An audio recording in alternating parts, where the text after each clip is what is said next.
Hola a todos, bienvenidos a esta cuarta clase del curso Kant versus Hegel. Estamos en la parte dedicada a Kant. Ya explicamos en la sesión previa los prólogos y las introducciones a las dos ediciones de la Crítica de la Razón Pura. Ahora nos toca meternos en la estética trascendental. La exposición kantiana, como ustedes han podido ver en esas 28 páginas que tiene la estética trascendental, es bastante esquemática y sencilla. Básicamente repite lo mismo que dice acerca del espacio, luego acerca del tiempo. Así que más que ceñirnos al texto de Kant o intentar explicarlo, que es muy sencillito, lo que vamos a ponerlo es como colofón de una serie de debates. Más interesante que lo que dice Kant es por qué lo dice. ¿En qué contexto histórico se desenvuelve esa explicación del espacio y el tiempo? ¿Por qué el espacio y el tiempo es un problema filosófico? ¿Qué entiende Kant por estética y qué entendían los filósofos anteriores y posteriores a la crítica de la razón pura? Pues todos esos temas son los que vamos a tratar en esta exposición, ¿vale? Un poco alejada de lo que hicimos en la sesión anterior, que era ir casi párrafo por párrafo aclarando algunas cosas que están un poco oscuras en los dos prólogos y en las dos introducciones. Bien, vamos a abordar entonces el concepto de estética. El concepto de estética es un concepto equívoco. Como tal, en lengua moderna está acuñado por Baumgarten en el año 1755. Alexander Baumgarten es un filósofo que ya hemos mencionado varias veces en esta clase, junto con Lambert, es uno de estos leibniziano-wolfianos que tanto influye en Kant. Ya hemos dicho también en varias ocasiones que Kant utilizaba los manuales de Baumgarten para dar clase, se apoyaba en ellos. Y ya desde Baumgarten el concepto de estética aparece como un concepto equívoco. Es decir, un concepto que no refiere a una sola cosa o un solo concepto. Ese sería el caso de los términos o de las palabras unívocas, que tan solo tienen una sola voz, pero tampoco es un concepto análogo, en el sentido de que haya una equivocidad tertium quid, secundum quid, perdón, según la cosa. Es decir, entre los conceptos de sano, en sus diversos usos, hay una relación analógica, donde hay un primer analogado, que es la salud humana, y a partir de ahí se habla de una comida sana, de un bisturí sano, de un ambiente sano, ¿bien? De unas prácticas sanas. Es a partir de ese primer analogado, que es la salud humana, o la salud de un organismo vivo, que se habla de la salud en términos análogos, para hablar de instrumentos, entornos, prácticas que facilitan causalmente esa salud, ¿vale? Ese es el caso de los conceptos análogos. Estamos hablando en este caso de un concepto equívoco. Es decir, que entre los diversos usos del concepto no hay una relación conceptual estrecha de causalidad o de derivación o de comparación. Bien, para hacer una analogía, ahora sí, la estética es parecida a una supuesta bancología que se ofreciera como ciencia de todos los términos que se llaman banco. Con el término banco nos referimos al banco de peces, al banco de dinero y al banco de sentarse. Bien, entre esas tres acepciones de banco y muchas otras más que quizás haya, no hay una relación unívoca, porque no nos referimos al mismo concepto ni a la misma cosa. Tampoco es una relación análoga, en el sentido de que primero se llamara banco, bueno, esto habría que estudiarlo, ¿no? A lo mejor primero se llamó banco al banco de peces y por derivación al banco de dinero y luego posteriormente al banco de sentarse, o viceversa, ¿vale? Pero que no me consta que en la historia del concepto de banco hubiera ese tipo de derivación. Seguramente sí, porque he sabido que los prestamistas se sentaban en época pues en la plaza pública y probablemente se sentaban en un banco y de ahí viene el concepto de banco, seguramente. Pero tal y como aparece hoy día, el concepto es un concepto más bien equívoco que análogo. Bien, aunque evidentemente puede haber una derivación etimológica o una relación léxica que justifica que los tres términos se llamen igual, ¿vale? Pero conceptualmente es un término equívoco, por mucho que haya una relación etimológica o léxica, ¿vale? Aquí hablamos de los conceptos, no de las palabras. Entonces, banco de peces, banco de dinero y banco de sentarse podrían ser objeto de una ciencia, que sería una ciencia equívoca y muy rara y confundente a más no poder, que se llama bancología. Pues bien, la estética es una bancología porque se ocupa de tres asuntos que podrían justificarse o fundamentarse como conectados, pero que la tradición filosófica siempre ha tratado por separado. A saber, la estética como nosología inferior, como teoría del conocimiento sensible, la estética como teoría de los valores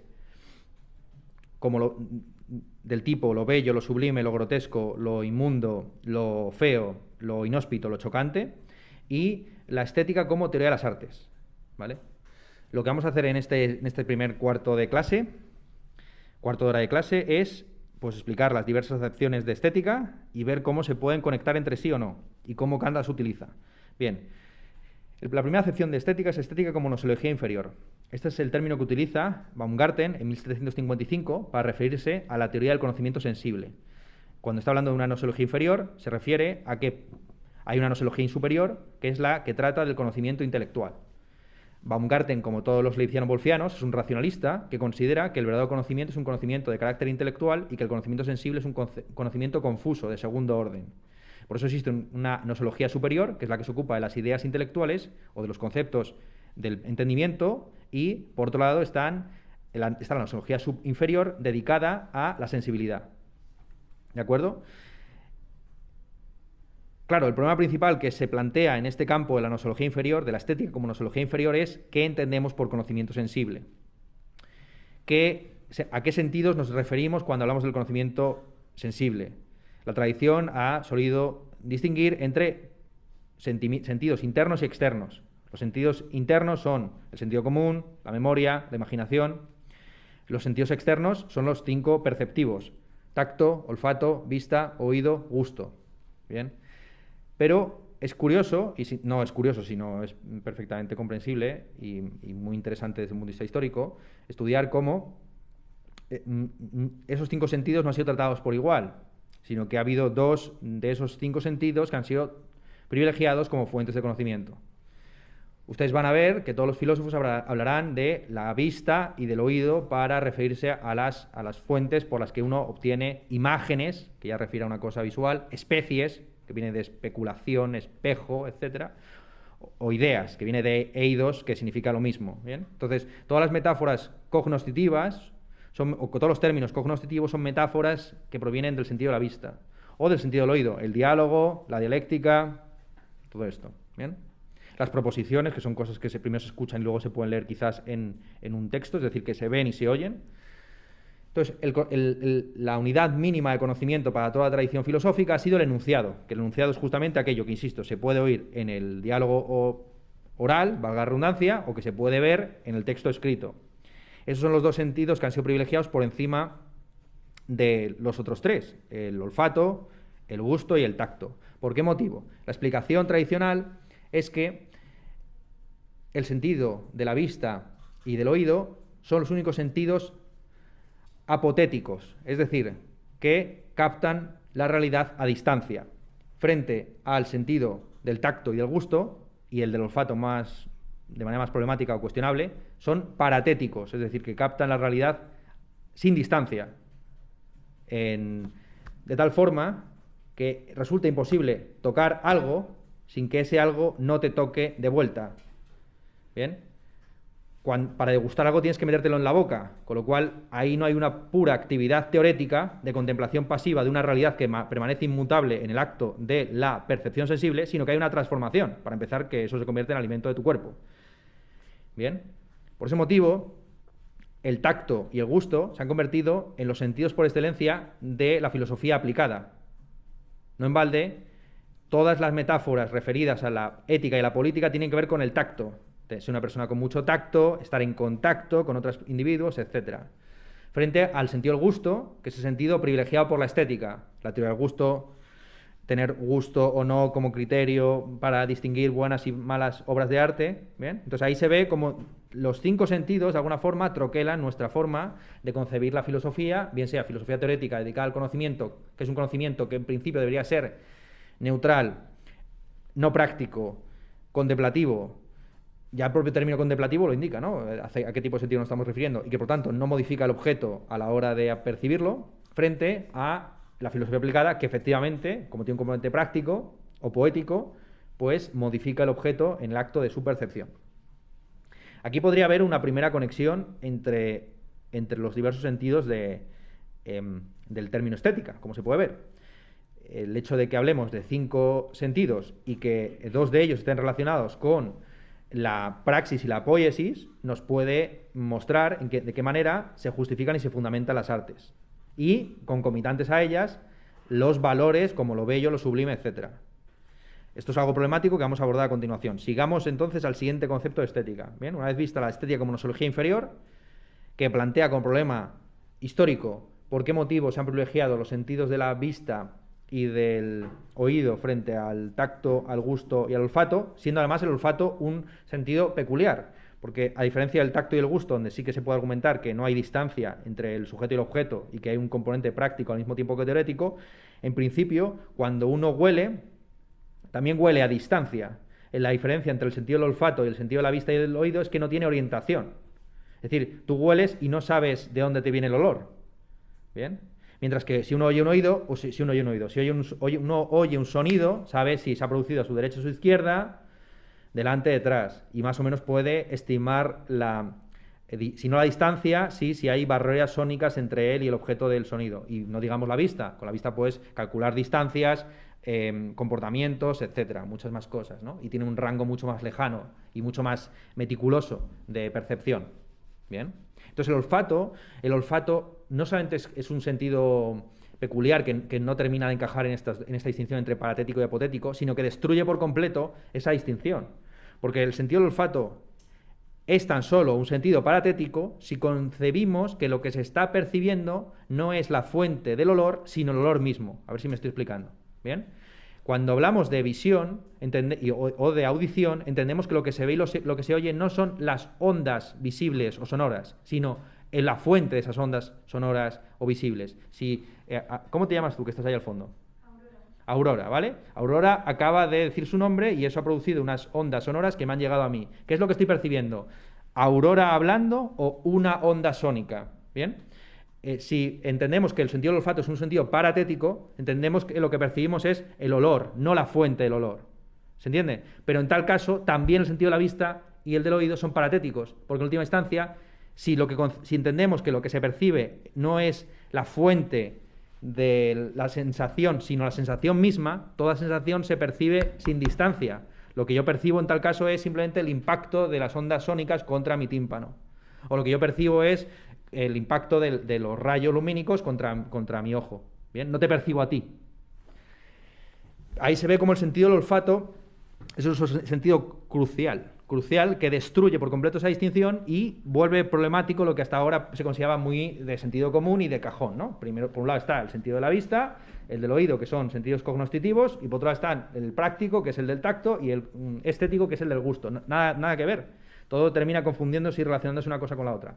Entonces se abre un problema al que yo pocos filósofos he visto que den respuesta, que es si existe un conocimiento olfativo o táctil o degustativo del mundo. Y por supuesto que lo hay, pero no ha sido abordado, ¿vale? Entonces, partimos de esta concepción de la estética como nosología inferior. Nosología inferior que, por cierto, fue destruida más o menos a mediados del siglo XIX con su cientificación.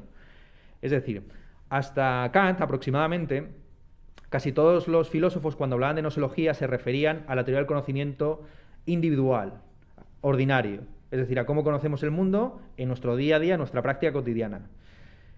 Así lo aborda tanto Kant, pero previamente a Kant, Descartes, Locke, Leibniz, Spinoza, todos hablan de lo mismo, no hablan del conocimiento extraordinario o institucional de las ciencias, sino que hablan de esas ciencias como derivadas de un conocimiento ordinario que tiene el hombre a pie de calle. ¿Vale? De lo que se trata quizás es de reformar el entendimiento de ese hombre a pie de calle para que se comporte de una manera científica, no prejuiciosa, o no atenida a los manuales escolásticos. Eso es un poco Descartes, pero también está en Spinoza, están todos estos autores. La idea de la reforma del entendimiento humano, o las reglas para la recta dirección del espíritu. A lo que iba. Cuando todos estos autores hablan de nosología, epistemología, teoría del conocimiento, se refieren a el conocimiento, bien sea de un hombre reflexionando en su casa, bien sea de un hombre o de una mujer, pero principalmente estaban pensando en un hombre, no se engañen, en la calle, oyendo, viendo, tocando, lo que sea, ¿vale? Entonces, esto también, por cierto, ha sido muy, muy criticado, por supuesto, claro. La dimensión escópica de la filosofía occidental está vinculada con el prejuicio androcéntrico, según el cual el sujeto de conocimiento es el sujeto masculino que objetualiza al mundo con su contemplación, ¿bien? Que juzga, contempla, objetualiza lo que está a su alcance, ya sea un alcance táctil, ya sea un alcance visual, ¿bien? Entonces esto, evidentemente, pues ha habido toda una crítica feminista, justamente reivindicando sentidos considerados poco viriles o poco relacionados con la filosofía tradicional, como son eso, el tacto, el gusto y el olfato. Vale, entonces, cuando los modernos hablaban de teoría del conocimiento, esa era por ahí por donde estábamos, se referían al conocimiento ordinario. A partir de Kant en adelante, con el desarrollo de las ciencias y sobre todo con la vinculación entre experiencia sensible y fundamentación del conocimiento científico, todos los filósofos van a empezar a hablar del conocimiento como algo vinculado a las disciplinas científicas. De hecho, a día de hoy hay muy pocos filósofos que se ocupen de cuestiones como el sentido de la vista, del olfato, del tacto, etcétera, y sin embargo hay un montón que hablan de la teoría de la ciencia física, la química, la biología, la estadística, lo que sea. Bien, pero porque hay una transformación que se produce a lo largo del siglo XIX, donde por un lado la filosofía pierde sus prerrogativas sobre la psicología al mismo tiempo que ésta se convierte en ciencia. Todo el siglo XIX, lo comentamos creo en la clase sobre Hegel, está mal explicado si no se explica como un debate entre los logicistas y los psicologicistas, es decir, entre aquellos que entienden que la filosofía debe fundamentarse positivamente en cómo funciona la conducta, el cerebro del ser humano, y aquellos que creen que la filosofía debe ser una lógica de la ciencia, de las cosas, de la ontología, de lo que sea, bien, de lo bello, de los valores, lo que toque. Lo que sucede a comienzos del siglo XX es una genuina emancipación de la psicología respecto a la filosofía. La psicología pasa a ser una ciencia que estudia, sí, ya de una manera técnica, positiva, natural, si se quiere, el conocimiento humano, el conocimiento ordinario humano, mientras que la filosofía ya deja de ocuparse de esas cuestiones para dedicarse a la teoría de la ciencia. Bien, a lo largo del siglo XIX, la filosofía abandona el conocimiento ordinario, que le había interesado tanto a Hume, a Descartes, etcétera, para ocuparse tan solo de la teoría del conocimiento científico, con adjetivo, ya un conocimiento adjetivado e institucional, ¿vale? Y este es el motivo por el cual estos temas han quedado abandonados. Pero el problema es que no se puede entregar a las ciencias el estudio de las fuentes primigenias del conocimiento, porque eso no es un tema científico, es un tema filosófico, ¿vale? ¿Qué es lo que conocemos? Por mucho que se haya estudiado cuál es la composición química que hace reaccionar el gusto de una determinada forma, o cuál es la estructura de las ondas sónicas o visuales, aun cuando se explicara con todo detalle científico, todavía quedaría el problema de qué es lo que percibimos. Si yo te percibo a ti, Aurora, o si estoy percibiendo simplemente las sensaciones que tú estás emitiendo. Es un problema filosófico, no científico, y por mucha ciencia que haya, eso no lo va a responder un científico, por lo menos operando como científico. Luego podrá opinar, sí, en calidad ya de filósofo, espontáneo o más o menos formado. ¿Se entiende por dónde va la cosa, no? Entonces, vale, una vez dicho esto, vamos a abordar la estética como, en su segunda acepción, la estética como teoría de los valores. La estética ya Baumgarten se entiende también, junto con esa primera definición de nosología inferior, como la teoría de lo bello. Este es el valor estético por antonomasia, que viene de toda la tradición filosófica, aunque como ya explicamos en no sé en qué clase de todas las que ya hemos dado, que lo bello tan solo se suma a los trascendentales en la época postrevolucionaria. Pulcritudo, o concinitas, o armonía, eran términos dispersos que servían para referirse a distintas cosas. El concepto de belleza, como un concepto uniforme o total, es un concepto moderno. En la época antigua, por ejemplo, había un debate muy fuerte entre los que entendían la belleza como una propiedad simple, relacionada, por ejemplo, con la visión, los colores, por ejemplo, y que son bellos sin complejidad, es decir, por su pura simplicidad, sin necesidad de comparaciones ni de relaciones, son bellos en sí mismos, y la belleza entendida como armonía, es decir, como relación entre partes.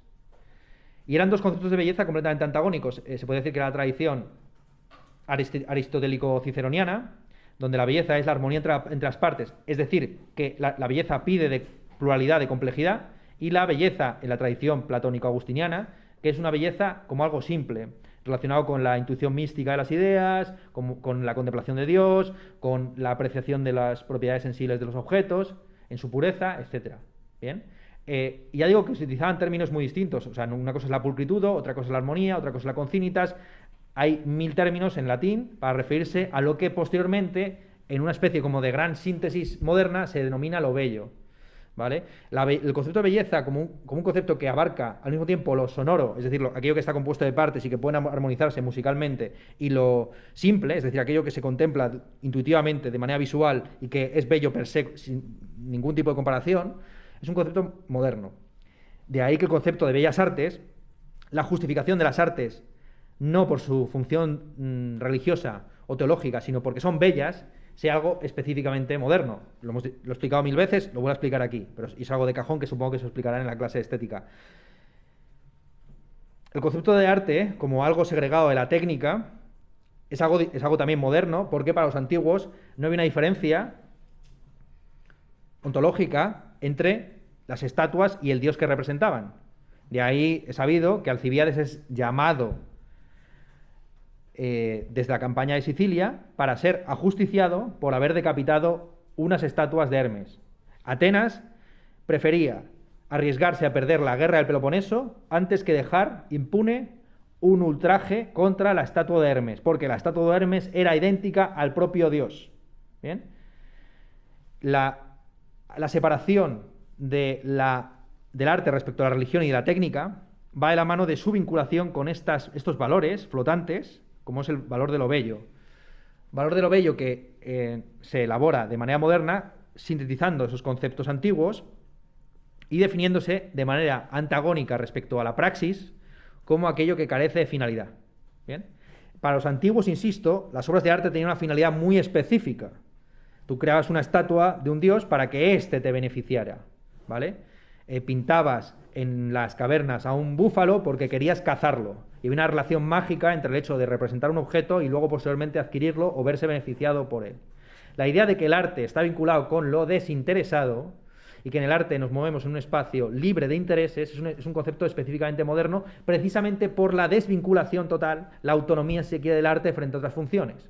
Hasta entonces el arte es un mero o bien decorado, o bien complemento, o bien instrumento mágico para obtener determinados bienes. A día de hoy esa finalidad, ese concepto de arte ha quedado tan autonomizado hasta el punto de que hay autores, por ejemplo Roger Scruton, que cuestionan que la pornografía se puede considerar un arte, a pesar de que tiene propiedades estéticas por todos conocidas, porque tiene una finalidad. Es decir, a diferencia del cine, Godard, que se contempla como una finalidad en sí misma, sin que tú vayas a obtener ninguna utilidad, en principio la pornografía está hecha para que tú te corras, o te masturbas, o te pongas cachonda. ¿Bien? Entonces, la idea, hasta el punto, el concepto de arte se ha vinculado con la finalidad sin fin, que decía Kant, o lo desinteresado, que a día de hoy se cuestiona que ciertas artes puedan ser consideradas artísticas y no artesanías, o técnicas, o espectáculo, o instrumento, o entretenimiento, porque obtienes un rédito, algo a cambio. El gran argumento falaz que se utiliza para no reconocer, por ejemplo, la cocina como una de las bellas artes, es que la belleza de la cocina está supeditada a un fin, a saber, alimentarte. Si a ti te sirven un plato hecho de cianuro, a ti te puede ser muy bonito sobre la mesa, ¿no? Como un objeto casi escultórico, pero no te lo vas a meter en la boca, porque el arte de la cocina está supeditado a una finalidad, insisto, a una utilidad, a un interés biológico, alimenticio, como se quiera definir. ¿Bien?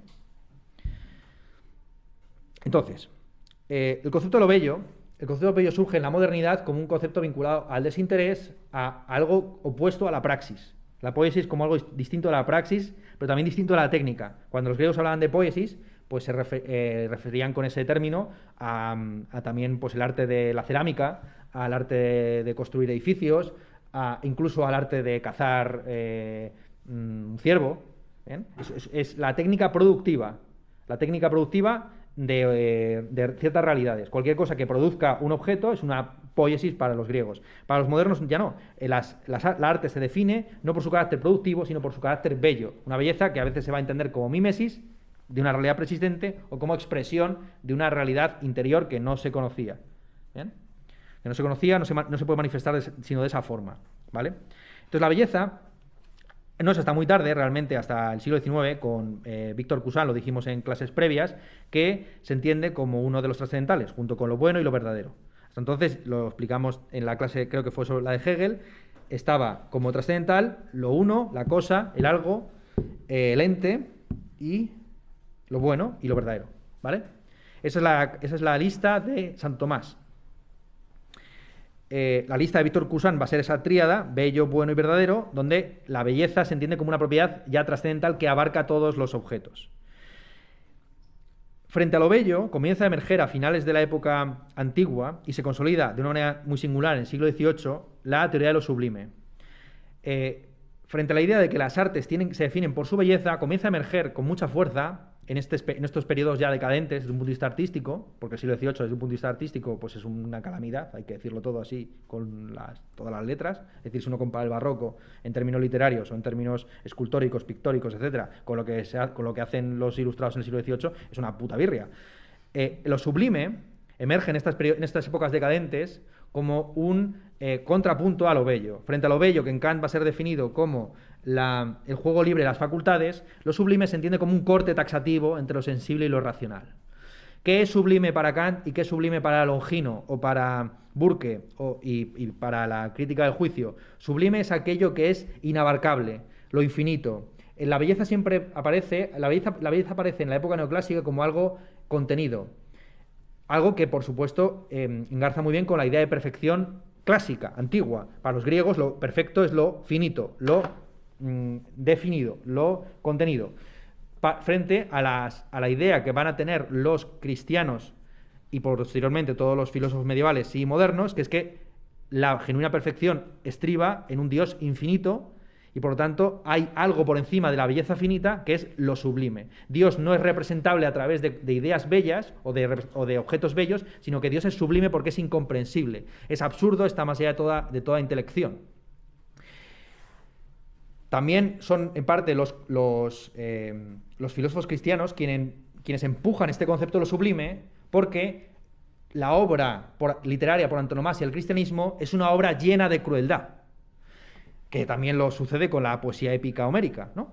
Pero en el caso del cristianismo es curiosísimo la idea de que la belleza suprema, o sea, que el valor estético supremo está en Jesucristo crucificado.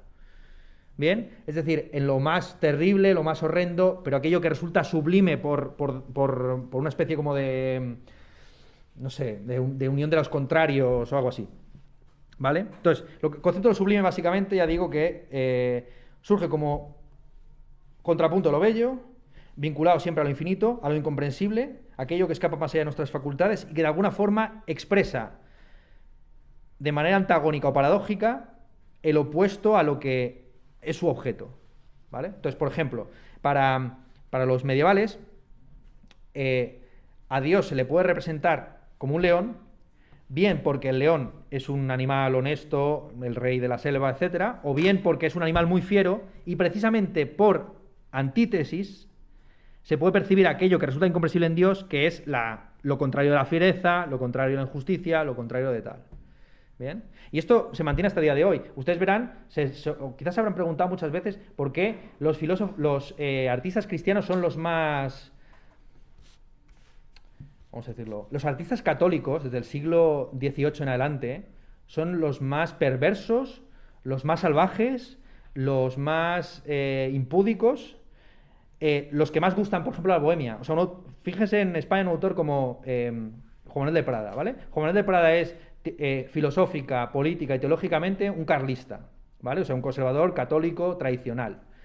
Sin embargo, artísticamente, como saben, él inició su andadura con un libro que se llama Coños, que son descripciones pormenorizadas de vaginas, siguiendo y imitando a Ramón Gómez de la Serna, Senos. Bueno, otro que también le gustaba la visión objetualizante del mundo, el prejuicio androcéntrico. Y a continuación lo que escribió es Las máscaras del héroe, que es la vida de un bohemio en la España, el primer tercio del siglo XX español.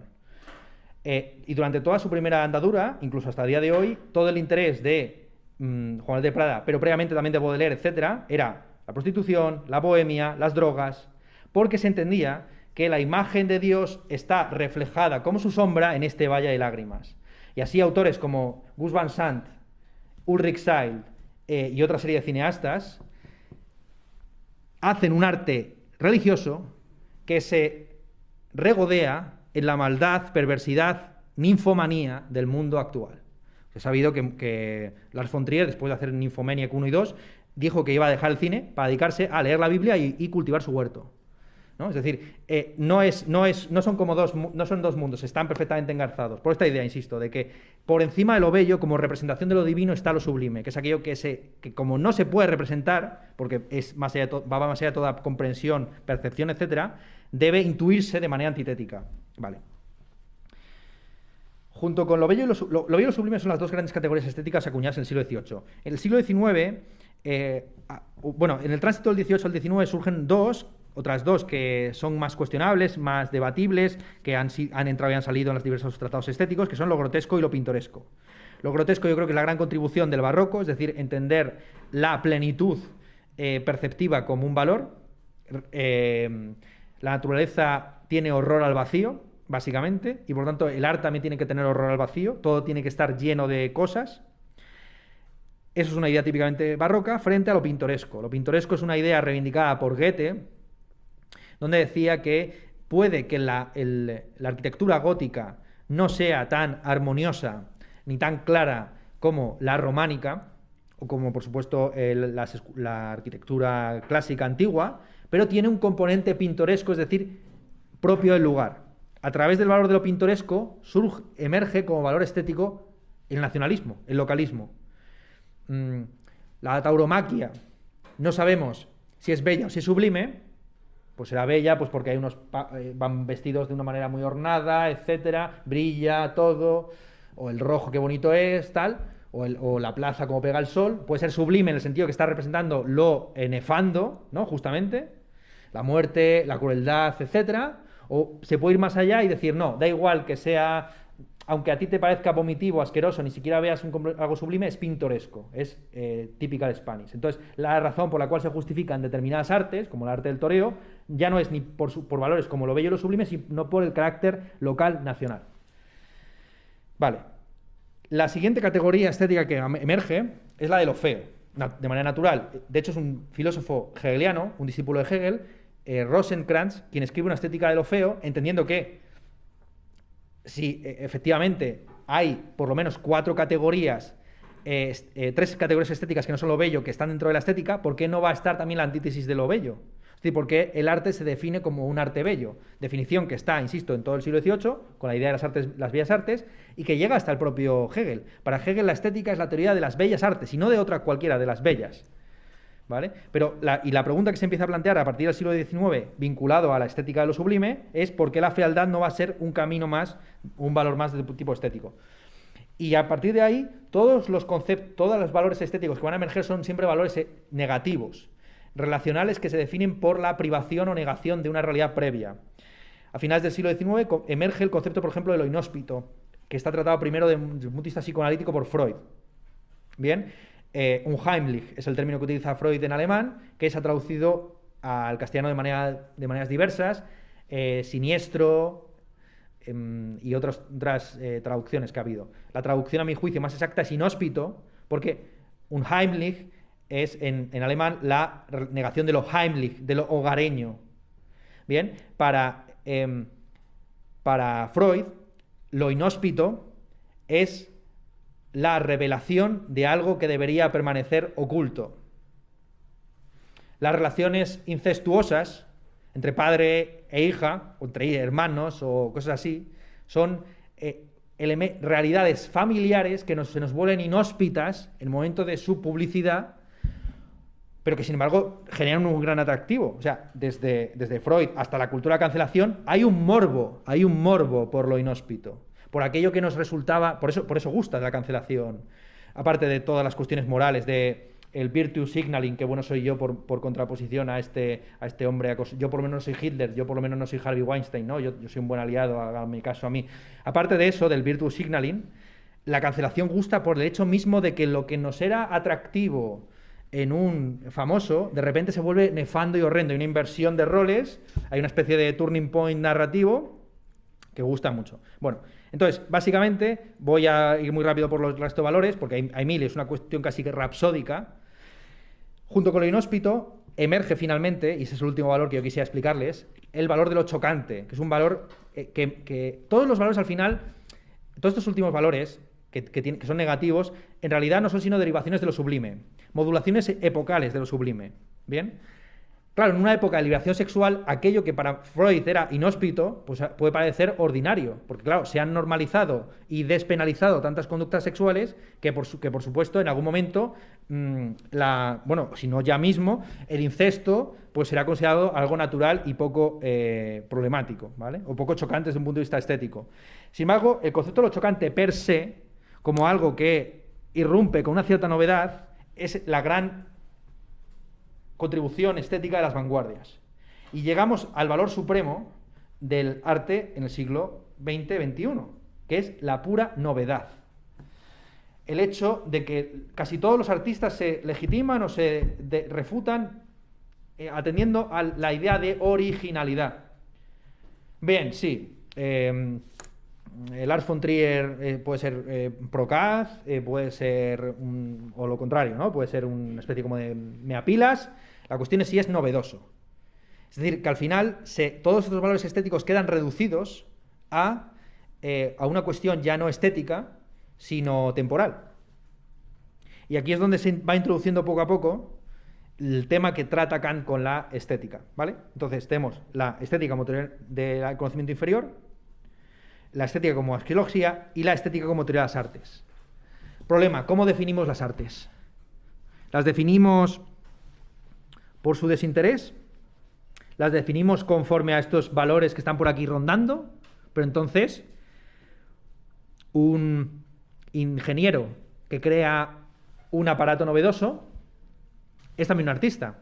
Si el valor supremo desde un punto de vista artístico o estético es la novedad, ¿cómo diferenciar novedades artísticas de novedades artesanales, técnicas, ingenieriles? ¿Se entiende? Tradicionalmente se entendía que había 6 artes, 3 simultáneas y 3 sucesivas, vinculadas a los 2 sentidos privilegiados por toda tradición filosófica occidental. Las artes simultáneas son aquellas que se pueden contemplar de un solo vistazo, que están relacionadas con la vista. Véase arquitectura, escultura y pintura.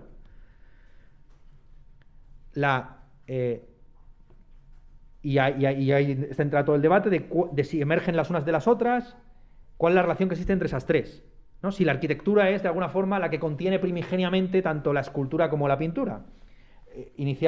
Primigeniamente tenemos la caverna como una síntesis de esas 3 artes que tan solo históricamente se van a desenvolver y diferenciar. Cuando un Homo sapiens hace varios miles de años, cientos de miles de años, pintaba una caverna, estaba al mismo tiempo creando un espacio habitable, arquitectura, estaba tallando una figura sobre una superficie rugosa, estaba haciendo escultura, por lo menos relieve, y estaba pintando algo, una superficie, en 2D también, ¿no? Entonces, esas son las artes simultáneas, las relacionadas con el sentido de la vista, y por otro lado están las artes sucesivas, o relacionadas con el sentido del oído, que son música, poesía y danza. Y de nuevo se plantea la pregunta de cuál es la relación entre esas 3 y si hay una derivación. Y de nuevo se suele entender que la danza es el arte primigenio del ritmo y del oído, del cual emerge, por derivación, la poesía y la música. Primero la música y posteriormente la poesía. Ese es el esquema que tradicionalmente se utiliza. Y una vez tenemos esas 6 artes, ya podemos empezar a jugar con las jerarquías de las artes y las derivaciones de las mismas. Para todos los idealistas alemanes era evidente que las artes iban sucediéndose históricamente, alcanzando un mayor grado de espiritualidad conforme pasaba el tiempo. La primera de las artes para Hegel es la arquitectura, que está representada por Egipto, a continuación viene la escultura con Grecia, la pintura con los romanos y los primeros cristianos.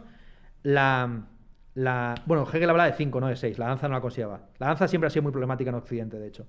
Luego venía a continuación la música, que ya no trataba con cuerpos, con realidades materiales, sino espirituales, y por último, la poesía, que además del componente espiritual tiene un componente semántico, y que plantea su superación como religión y posteriormente filosofía.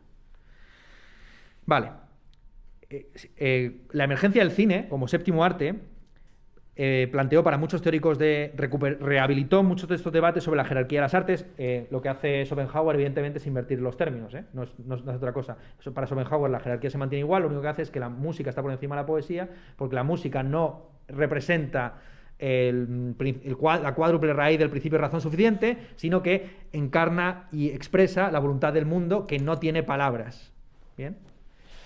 Pero esto queda de alguna forma cancelado o puesto en suspense o entre paréntesis hasta que emerge el séptimo arte, que de alguna forma es obra el género artístico absoluto, porque reúne al mismo tiempo lo simultáneo y lo sucesivo. ¿Bien? Claro, ¿cuántas artes hay en total? Hay 7 con el cine, 8 con la fotografía, 9 con los videojuegos. ¿Cuántas hay? ¿No? ¿Y cómo se justifican? Es decir, vamos a convertir las artes se pueden catalogar de manera rapsódica o se deben deducir de manera trascendental. Bien, y aquí estoy hablando de algo kantiano que vamos a ver cuando hablemos de la analítica. Si las categorías se pueden deducir o son rapsódicas. Tenemos que hacer una lista de las que haya. O se pueden deducir. El asunto es que aquí hay dos enfoques, y aquí es donde les voy a explicar. Aquí hay dos enfoques para sistematizar la estética. El enfoque que yo llamaría materialista, que consiste en partir de la rapsodia de las artes realmente existentes, ¿vale? La rapsodia de las artes realmente existentes, y a partir de ella, de los géneros artísticos que se van formando, a analizar y estudiar las formas de percepción.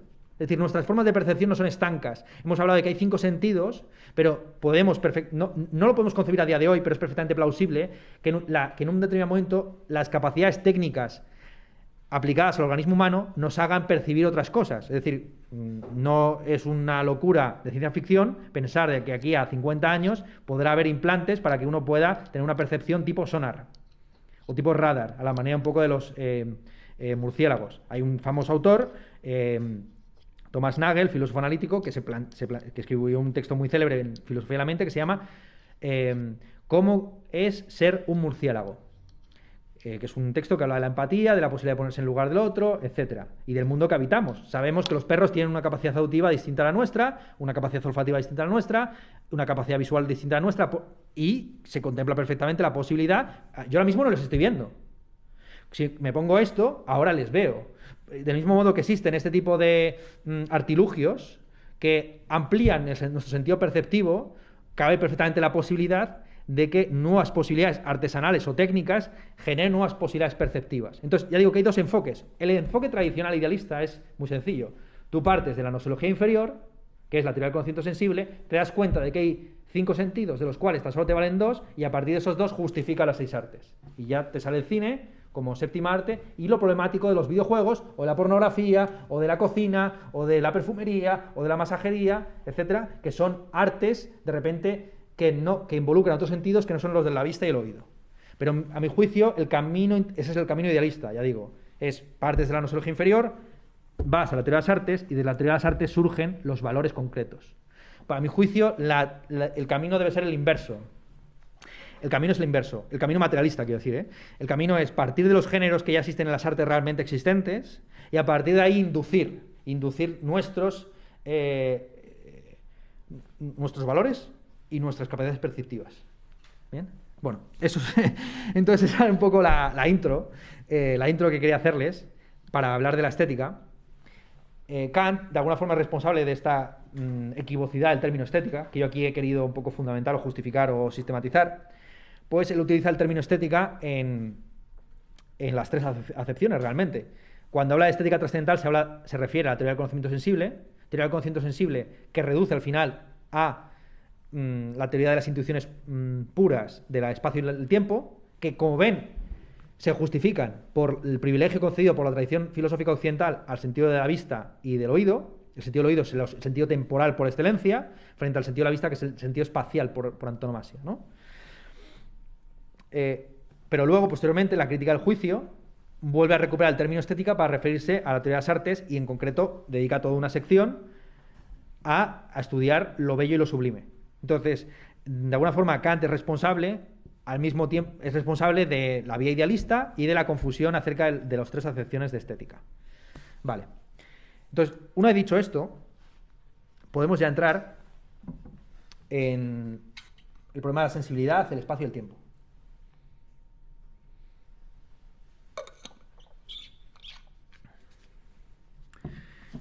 El término aistesis, en griego, refiere a varias cosas. Refiere a la percepción de ciertas cualidades, como los colores, los sonidos, los olores, pero también puede referirse a las cualidades mismas, llamadas por muchos autores sensibilia, sensibles. Ahora bien, junto con esas dos acepciones, la percepción y la cualidad percibida, a veces el término aistesis en los autores clásicos también se utiliza para referirse al puro hecho de sentir. Y de ahí viene la equivocidad también del término sentido. Sentido, en el vocabulario filosófico, puede referirse a los 5 sentidos, puede referirse a la pura orientación espacial, el sentido y la orientación la dirección de un objeto, pero también puede referirse al carácter valioso o no de un objeto o de la propia existencia. Cuando uno habla del sentido de la vida, se está refiriendo al valor de su existencia, y también en un sentido metafórico o analógico podría referirse a la dirección en la que va esa vida, ¿no? El sentido de la vida es hacia dónde va tu vida. Si tu vida conduce al suicidio o a el malestar, el sufrimiento, etcétera, es una vida sin sentido, ¿no? O que tiene un sentido equivocado, ¿vale? Entonces, esta triple acepción del término sentido está también en el término aistesis. Ya digo que aistesis refiere a la percepción, a las cualidades percibidas y al hecho mismo de sentir. Y por ese motivo, desde entonces hasta el día de hoy, se habla de manera equivocada de, por ejemplo, el sentido común. Un sentido común que para ciertos autores han tematizado como una reunión de todos los sentidos, y otros autores han tematizado como un sentido moral, como un standard of taste, por ejemplo en Hume. Un debate que hubo muy fuerte durante la época moderna, siglos XVII y XVIII, fue si había una armonía o no entre las diversas fuentes de percepción. Este se conoce como el problema de Molinet. Molinet fue un filósofo que le planteó la siguiente duda a Locke. Si un ciego recuperara la vista, ¿sería capaz de reconocer, antes de tocarlos, los objetos con los que ha tenido un trato diario? ¿Se entiende? Yo soy ciego, cuando toco tu cara, perdón, Aurora, cuando toco tu cara, Aurora, pero has sido tomada como conejilla de indias. Cuando toco tu cara, Marianela, ¿habéis visto Marianela? ¿O habéis la película o habéis leído la novela, ¿no? Marianela de Benito Pérez Galdós. Marianela cuenta la historia de una chica proletaria que se enamora de un ciego, y el ciego, cuando recupera la vista, descubre que es una pobre diabla y entonces la deja por una chica más guapa, ¿vale? Es una historia tremenda y universal, hasta tal punto que ha sido adaptada al cine más que cualquier otra novela española, y la última adaptación la han hecho en Sri Lanka. O sea, en Sri Lanka no saben qué es La Casa de Papel, ni Élite. O sea, en Sri Lanka están a tope con Benito Pérez Galdós. Porque claro, es una historia tremenda y muy universal, ¿vale? Entonces, ese es el asunto que se plantea en Molinet. Lo que se está planteando en última instancia, si hay una coordinación de los sentidos o no, o cada sentido va por su lado. Bien, entonces una cosa es la memoria o el conocimiento táctil que tenemos de los objetos, y otra cosa el conocimiento visual. De nuevo, un ciego que recuperara la vista sería capaz de reconocer a plena vista un cubo que previamente ha manipulado o no. Y ahí están los autores que, dependiendo de si son empiristas o racionalistas, dirán una cosa u otra. En grandes rasgos, los empiristas se inclinaban al no, entendiendo que cada sentido es una fuente distinta de conocimiento que se armoniza en todo caso en el intelecto, a posteriori, frente a los racionalistas que creen que hay una estructura básica de la percepción intelectual que de alguna forma habilita la posibilidad del conocimiento sensible, ¿vale? Bueno, volvamos a la antigüedad, ¿vale? En la antigüedad tenemos varias teorías de la sensación y sensibilidad, son muy conocidas, voy a ir muy por encima de ellas. Es decir, sabemos que Platón negaba la posibilidad de un conocimiento sensible, entre otras cosas porque en el conocimiento sensible no existe ni siquiera comparación entre conceptos, es decir, que uno puede efectivamente percibir un color, pero es a través de la comparación no de los colores mismos, sino de la idea pura del color, que podemos distinguir ahí el naranja del verde, ¿no? Que es lo que tengo delante, el naranja y el del verde fosforito.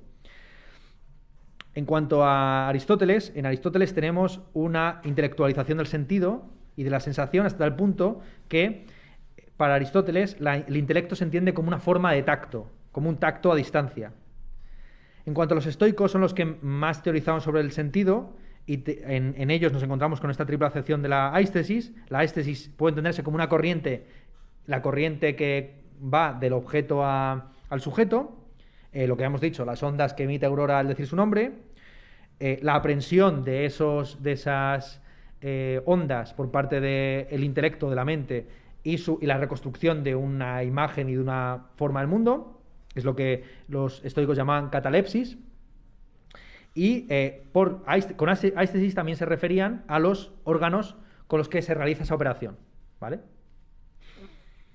Entonces, de estas tres escuelas, la platónica, donde se niega la posibilidad del conocimiento sensible, la aristotélica, donde se considera que el intelecto es una forma de sensibilidad y que no hay nada en el intelecto que no haya partido previamente de los sentidos, y la tradición estoica, que está a medio camino y que tiene de utilizar de manera equívoca el término sensación, surgen las dos grandes escuelas medievales y modernas, que es por un lado la tradición platónico agustiniana y la tradición que podemos llamar aristotélico-tomista, ¿vale?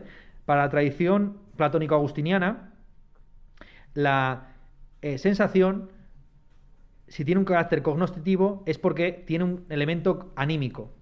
Es decir, el tiempo que parece algo sensible, en realidad no está en los objetos, sino es el propio sujeto el que lo impone sobre dichos objetos. Frente a esa tradición platónico-agustiniana, que justifica el conocimiento sensible en la medida en que ese conocimiento sensible está atravesado de valores anímicos, en la tradición tomista, aristotélico-tomista, lo que nos encontramos es esa diferenciación entre sentidos externos e internos, que ya hemos dicho. Los sentidos externos son lo que entra por los 5 sentidos, valga la redundancia, pero también fenómenos como el placer, el dolor, el bienestar, el malestar. Mientras que el sentido interno, los sentidos internos son la memoria, la imaginación, el sentido común. Vale. Estas son las dos tradiciones que emergen del platonismo y el aristotelismo. En cuanto al estoicismo, en algunos tramos confundido con el atomismo, de esa rama filosófica es de donde surge una teoría que es común a racionalistas y a empiristas en el siglo XVII y XVIII, que es la distinción entre cualidades primarias y secundarias. Para todos los filósofos modernos, casi todos ellos, salvo los que niegan la existencia de la materia, como Berkeley, hay una diferencia clave entre las cualidades primarias de los objetos, que son principalmente la extensión y la duración, el tiempo y el espacio, y las cualidades secundarias. Las primarias, como digo, son el tiempo y el espacio, la duración y la extensión, frente a las cualidades secundarias, que son la forma en la que los sentidos reelaboran internamente esas cualidades primarias. Lo que te impacta, cuando Aurora dice su nombre, la cualidad primaria de esa emisión es algo que se puede definir físicamente en términos simplemente de duración, cuánto tiempo ha tardado en decirlo, y extensión, pues la longitud de onda que ha producido ese, o el timbre, o lo que sea, cuánto de agudo y de grave es su voz, ¿vale? El tono en concreto, si es un fa, o un la o un mi, en el que me ha dicho su nombre. Esa es la cualidad primaria, de la cual luego emerge una serie de cualidades secundarias, ¿vale? Cualidades secundarias que constituyen de manera explícita la sensación tal y como la percibimos. Ya digo que los autores que niegan la existencia de la materia más allá de nuestras percepciones, como Berkeley, para quien ser es ser percibido, esa distinción no tiene sentido. Lo único que existen son las cualidades secundarias. Las cualidades primarias son un invento de los filósofos que han ido más allá de toda percepción. Yo quisiera subrayarles cómo en esta distinción entre cualidades primarias y secundarias ya está in nuce la distinción kantiana entre intuiciones puras y empíricas, ¿vale? Cuando Kant, en última instancia, dice que las intuiciones puras, previas a toda sensación concreta, a todo objeto de conocimiento, a todo contenido empírico, son el espacio y el tiempo, lo que está diciendo no es muy distinto a cuando los modernos decían, retomando a Demócrito, Leucipo y en parte los estoicos, decían que los objetos primariamente tan solo se definen por su extensión y su duración, que es una forma distinta de decir tiempo y espacio. Frente ya así las intuiciones empíricas, que llama Kant, que son la forma en la que se dan los objetos en ese campo de receptividad que son el espacio y el tiempo. Vale. Como ya he dicho, toda esta teoría de la sensación culmina en Kant y de alguna forma es cientificada por los psicólogos del siglo XIX, de tal forma que tan solo hay una continuidad entre la tradición kantiana, entre la teoría de Kant y nuestra filosofía contemporánea, en la aproximación a conceptos que él asocia la sensibilidad como el de intuición. Este es el término que vamos a abordar ahora, después de haber hablado de la sensibilidad.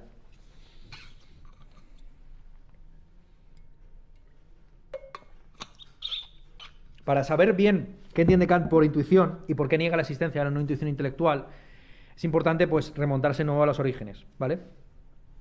Ya en la filosofía griega hay una diferencia entre el noesis y la dianoia, entre el conocimiento intuitivo, noesis, y el pensar discursivo, dianoia.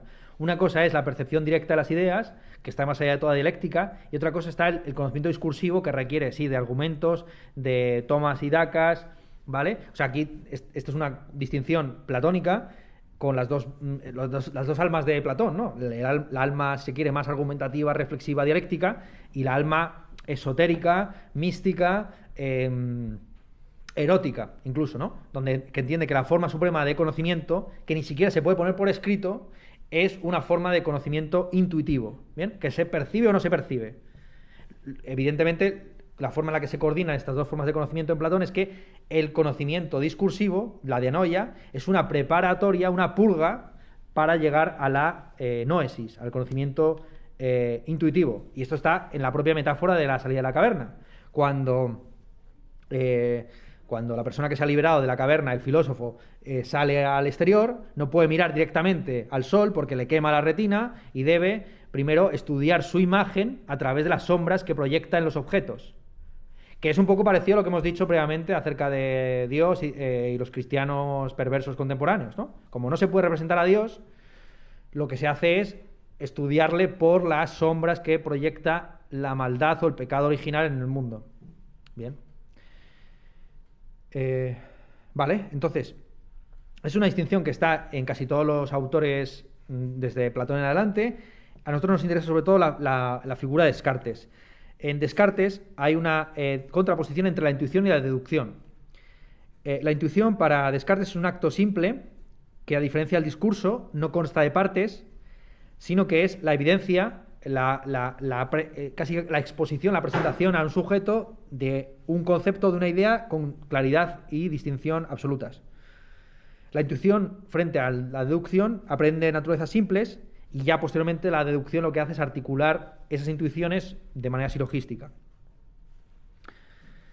Así pues, la intuición cartesiana tiene varias propiedades. En primer lugar, es un acto de pensamiento puro, por oposición a la percepción sensible, que estaría contaminada o sería empírica. Es infalible, en la medida en que es indubitable, ofrece su propia justificación al ser tan cierta y tan clara y tan distinta, y se estructura de manera no deductiva. Esto es importante para Descartes. Pienso, luego existo, no es una deducción de la existencia a partir del pensamiento. Esto se lo habrán explicado en esta misma asignatura, pero en su primer cuatrimestre, ¿no? Cuando le dieron Descartes. Pienso, luego existo, no es una deducción del existir a partir del pensar, sino una intuición indubitable, una casi necesidad, incluso en las condiciones más escépticas posibles, en un mundo totalmente corrompido desde un punto de vista epistemológico, en el que somos engañados por un genio maligno. Incluso en ese contexto se da la intuición incuestionable de que si somos engañados es porque hay un sujeto que puede ser objeto de engaño. Vale. Y eso se ofrece como una intuición intelectual, justamente.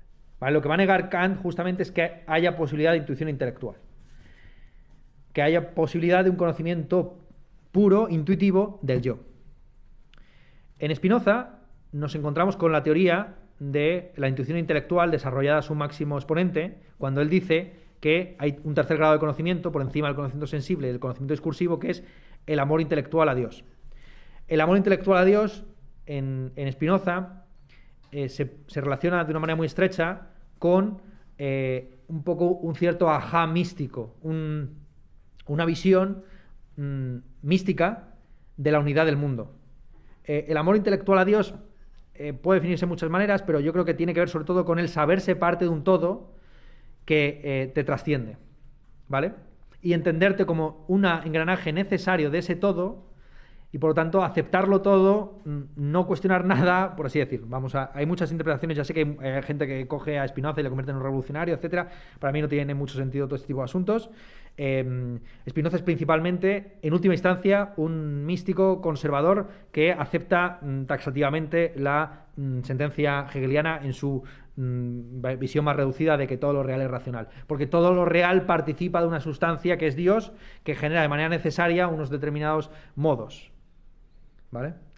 Este amor intelectual es exactamente a lo que se referirá Schelling cuando habla de intuición intelectual. Ustedes han asistido a las clases de Hegel telemáticamente y han visto cómo Hegel, en el prólogo a la fenomenología del espíritu, se burla de Schelling, que pretende ponerse en el absoluto de un pistoletazo.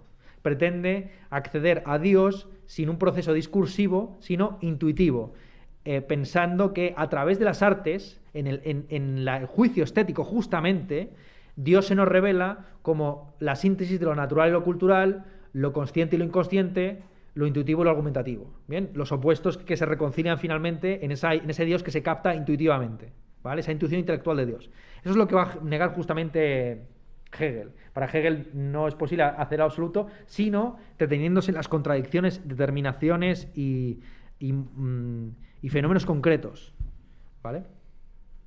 Bueno, en Kant, como ya hemos dicho, lo que hay es una negación total de la posibilidad de la intuición intelectual. Toda intuición es sensible, y dentro de la sensibilidad se diferencia, eso lo han visto ustedes y es muy fácil de entender, la intuición empírica y la intuición pura. La intuición empírica es la que tiene un objeto, la que tiene un contenido, frente a la intuición pura, que es la condición de posibilidad de toda receptividad. El espacio y el tiempo son la receptividad a ciertos fenómenos sensibles. ¿Bien? Con la negación de la cosa en sí, por parte de los idealistas alemanes posteriores, que la cosa en sí es la que nos impacta a nosotros y genera ciertos fenómenos que nosotros podemos percibir, se recupera la posibilidad de una intuición intelectual. Así de sencillo. En Fichte, en Schelling, hay intuición intelectual porque se entiende que el sujeto no es receptivo a un objeto nouménico, sino que el sujeto se autoafecta a sí mismo. No solamente nosotros ponemos el espacio y el tiempo, sino que ponemos también los contenidos del espacio y el tiempo. ¿Bien? En la percepción sensible lo que es una autoafección del sujeto. Autoafección del sujeto que en Fichte se va a entender como un exacto, una Tat-Handlung. Hemos utilizado esta expresión varias veces. No sé si tengo bolígrafo aquí. No. Bueno, Tat-Handlung, busquen ustedes T-A-E-T-H-A-N-D-L-U-N-G. Tat-Handlung. Que yo traducí a veces como exacto, una combinación entre el hecho y el acto. Es un acto que genera su propio hecho. Y en cuanto a Schelling, ya hemos dicho que se trata de una intuición de tipo estético, etc. Vale, entonces esto por lo que compete al concepto de intuición. Perdón si la exposición de hoy es un poco atropellada o un poco, por así decir, cortadita, pero prefería, en lugar de explicar lo de Kant, que se explica en 15 minutos en realidad, me parecía más interesante remover los problemas objetivos que están detrás de Kant. Vamos a llegar a una parte más interesante, que es hablar del espacio y del tiempo. Vale, el espacio y el tiempo son dos temas que Kant pone sobre la palestra y que luego van a ser esenciales para la filosofía, sobre todo del comienzo del siglo XX, con la teoría de Bergson, la de Heidegger, etcétera, y se van a convertir casi en una obsesión de la filosofía contemporánea. Buena parte de la filosofía contemporánea, ya lo verán ustedes cuando, bueno, ya lo están viendo si siguen a filósofos contemporáneos, pues os ha convertido en una forma de psicología o de autoayuda, o lo que es un comentario cultural, de crítica cultural, ¿no? Entonces, coger una determinada película y analizar cuál es la teoría del conocimiento, la ontología que hay en esa película, cosas un poco por ese estilo, ¿no? No hay mucho más. Y lo máximo a lo que se aparece la filosofía contemporánea, pop o mainstream, a la filosofía clásica, tiene que ver principalmente con el asunto del espacio y del tiempo. Porque cuando se habla de ciertos fenómenos artísticos, no se puede dejar de lado la experiencia concreta del espacio y el tiempo que tenemos cuando los consumimos. Y una cosa que se ha teorizado mucho desde Marshall McLuhan en adelante es cómo los medios de comunicación contemporáneos destruyen las viejas concepciones del espacio y del tiempo. Es decir, ¿qué sentido tienen las viejas concepciones del espacio y del tiempo en un contexto como el actual, donde lo que está sucediendo aquí, si se graba y se emite, lo está viendo un señor en su casa? ¿Bien? Es decir,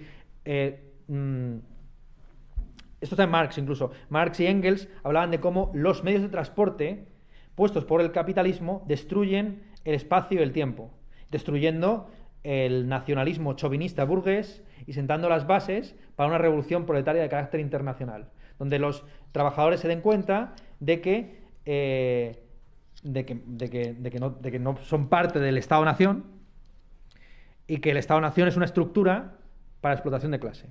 ¿Bien? Entonces, la tesis que se sostiene desde Marx en adelante en todo el materialismo mediático contemporáneo es que nuestra percepción del espacio y el tiempo no es algo dado a priori de manera subjetiva, sino que depende del contexto cultural en el que nos desenvolvemos. El espacio está mucho más comprimido en el presente, donde todo el globo está conectado mediáticamente, que en el siglo XVI, no digamos en el XIV, cuando no se había descubierto ni América, ¿no?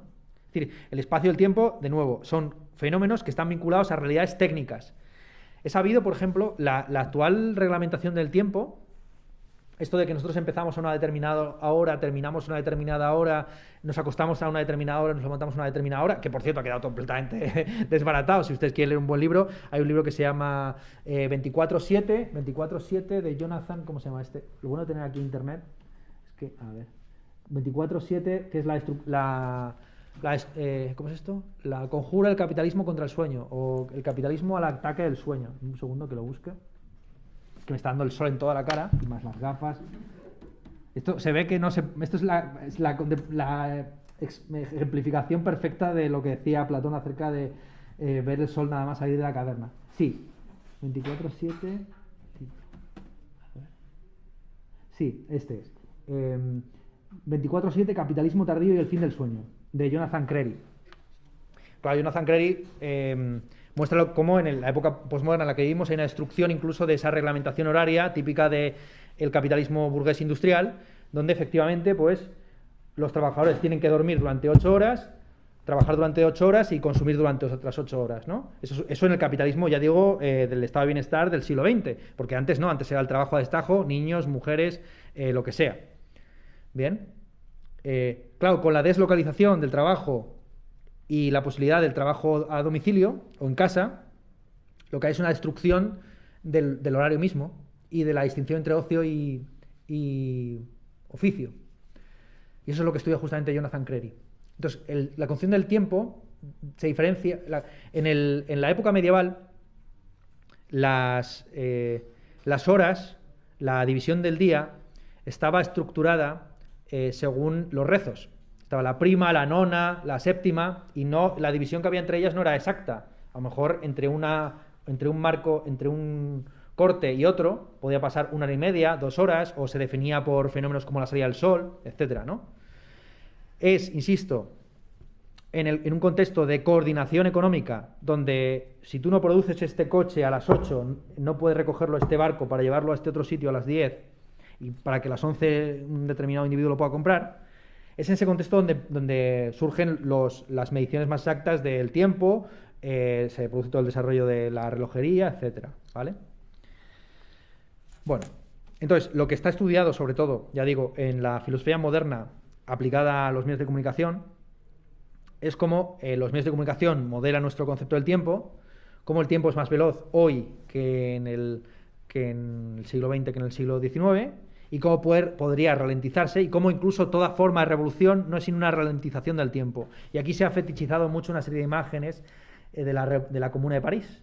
He sabido, lo cuenta Walter Benjamin en su texto sobre Charles Baudelaire y el París del siglo XIX, que una de las primeras medidas que tomaron los comuneros parisinos en el año 1871 fue disparar sobre los relojes, para que no hubiera una conciencia industrial del tiempo. La revolución, esto es una definición clásica de Walter Benjamin, no consiste en acelerar la locomotora de la historia, como pensaban los marxistas tradicionales, ¿no? que creían que en realidad el capitalismo es electricidad más soviets, es decir, desarrollo al máximo de las fuerzas productivas y socialización o expropiación de los bienes de producción. Frente a esa concepción productivista, del comunismo que llevó a desastres ecológicos como Chernóbil o el Mar de Aral. La idea que tenían los marxistas occidentales tipo Walter Benjamin de la revolución es que la revolución no consiste en acelerar la locomotora de la historia, sino echar el freno de mano. Porque esa locomotora de la historia lo que conduce es al barranco, ¿no? Al barranco ecológico, al barranco bélico, a un montón de barrancos. Vale, vamos a dejar esto ya entre paréntesis, vamos a entrar más en el tema ontológico, que es el que nos interesa a nosotros. Entonces, el espacio es un problema filosófico porque no está muy claro en la antigüedad si el espacio está lleno o vacío. Ese es el asunto. Si el espacio es un ser o un no ser. Si está vacío, entonces es una forma de no ser. Y si está lleno, es una forma de ser. Pero si está lleno hasta los topes, ¿cómo es posible el movimiento? Como ven, estos son problemas que emergen de la tradición parmenidea.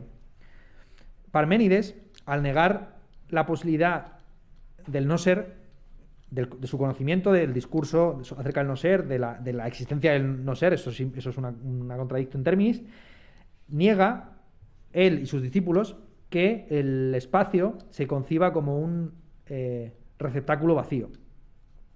Frente a esa tradición parmenidea, que entiende que el espacio está lleno de cosas, o que el espacio es una totalidad que lo abarca todo, la tesis de los atomistas, Demócrito, Leucipo, es que el espacio efectivamente es un receptáculo vacío donde se produce el movimiento, ¿vale? Es una forma de no ser donde los átomos tienen posibilidades de unirse, separarse, entrechocar entre sí, moverse.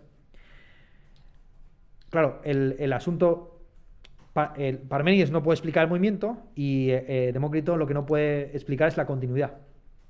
¿Por qué motivo los cuerpos permanecen en el ser? ¿Por qué motivo, si hay vacío, las partículas que componen esta mesa no se dispersan entre sí, como hacen los gases, por ejemplo, ¿no? Que ocupan el máximo espacio posible? Vale. En Platón ya empieza a ofrecerse una respuesta coordinada, como siempre Platón, el gran sintetizador de toda la filosofía antigua y el gran padre de toda la filosofía posterior. En Platón, claro, hay tres géneros de ser realmente, que está el devenir, el ser mismo de las ideas y el espacio, la jorá, como el receptáculo en el que se puede producir ese movimiento. Ha habido muchas teorías y muchas interpretaciones acerca de qué entendía Kant por jorá y si el espacio previo a la conformación del mundo según las ideas ya tenía un componente intelectual o no. A ver si me explico bien. En el Timeo, donde se explica cómo surgen los cinco elementos, bueno, los cuatro en realidad, ¿no? El fuego, el aire, la tierra y el agua, a partir de los diversos sólidos. Creo que también habla del éter, sí, habla del éter. Son los cinco sólidos regulares que conforman los cinco elementos, ¿vale? En esa deducción que hace Platón de los tipos de materia a partir de los sólidos regulares, estudiados por su geometría, Platón en un pasaje muy, muy rápido plantea cómo puede ser posible que las ideas, que es un problema clásico de su filosofía, cómo puede ser posible que las ideas informen la materia si son dos cosas completamente opuestas. ¿Acaso la materia no tiene que tener algún tipo de forma corpórea previa para que pueda recibir pasivamente las ideas? ¿Se entiende? Si la materia y las ideas son totalmente ajenas, ¿cómo pueden la idea participar de la materia o viceversa? Es un problema planteado en el Parménides, es un problema que a Platón le causó muchos quebraderos de cabeza, perdón. ¿Cómo puede haber una participación de lo intelectual y lo material? ¿Vale? Y una sugerencia que ofrece es que esa forma corpórea previa a la forma idética es el espacio, ¿vale? La jorá, el espacio en el que se va a producir la aplicación de las ideas a la materia por parte del demiurgo, ya tiene una cierta forma.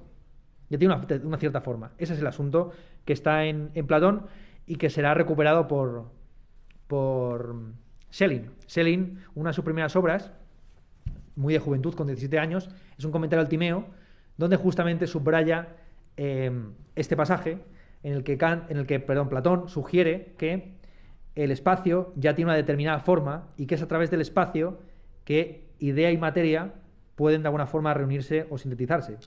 Vale. Como ya hemos dicho, la negatividad del espacio hace que sea una especie de entidad intermedia entre las formas y las cosas. Es una suerte de continuo sin cualidades. De la tradición posplatónica nos interesa aquí sobre todo dos, porque este es más o menos el estándar que luego se aplica a todos los filósofos posteriores, nos interesa sobre todo dos posiciones, que son las de Teofrastro y las de Estratón de Lampsaco. Teofrastro, el discípulo principal de Aristóteles, y Estratón de Lampsaco anticipan las tesis acerca del espacio que se encuentran de una manera paradigmática en Leibniz y Newton. Es el debate que más nos interesa para Kant, que básicamente consiste en lo siguiente. Para Newton el espacio es una realidad objetiva, es una cuadrícula previa a las cosas, mientras que para Leibniz el espacio es simplemente el intervalo entre dos cosas. Allí donde no hay mónadas, sustancias, no hay espacio, ¿vale? Esto ya está previamente anticipado en Teofrastro y en Estratón. Teofrastro es el anticipador de Leibniz. Nos quedan unos fragmentos en los que dice cosas como, por ejemplo, que el espacio no es una cosa, sino que simplemente la relación y el orden de los cuerpos, frente a Estratón de Lampsaco, que entiende el espacio como un vacío que está siempre llenado por objetos, ¿vale? Junto con este debate, junto con este debate emerge ya en la tradición platónica, a través de Plotino, las concepciones subjetivas del espacio y también del tiempo. En Plotino, el espacio se entiende de tres maneras.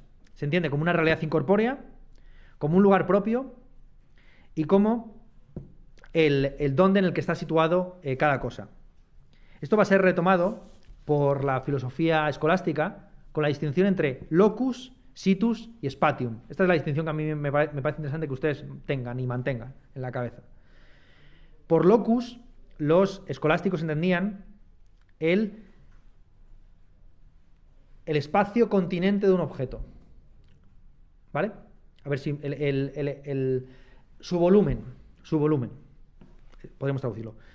Mientras que el situs es la disposición de un objeto, ¿vale? Esta botella tiene un locus que es su volumen, que no sé cuántos centímetros cúbicos será, ¿vale? Y luego tiene su situs, que es su disposición, que puede ser así, así, así, lo que ustedes quieran. El volumen no cambia, pero sin embargo sí que cambia la disposición, el situs. Y por último está el spatium. El spatium es el intervalo, la relación entre dos objetos, ¿vale? Entonces, este objeto, en esta posición y en esta posición, está al mismo spatium, a la misma distancia de la grabadora, aunque haya cambiado su situs.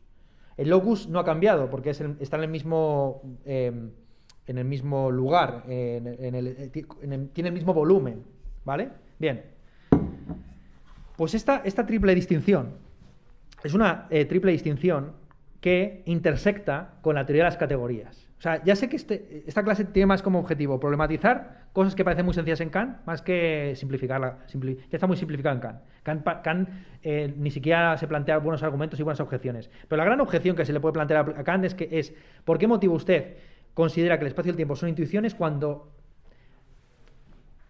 aparentemente o evidentemente se sugiere o que podrían ser categorías? Y aquí es donde voy a intentar justificar esta sugerencia o esta objeción.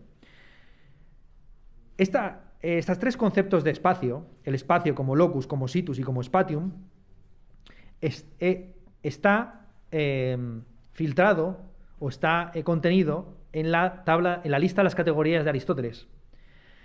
¿Se acuerdan ustedes de la lista de las categorías de Aristóteles? Que dependiendo del libro al que ustedes acudan son 8, 7 o 10, ¿vale? Me voy a quedarme con la lista completa, la de los 10.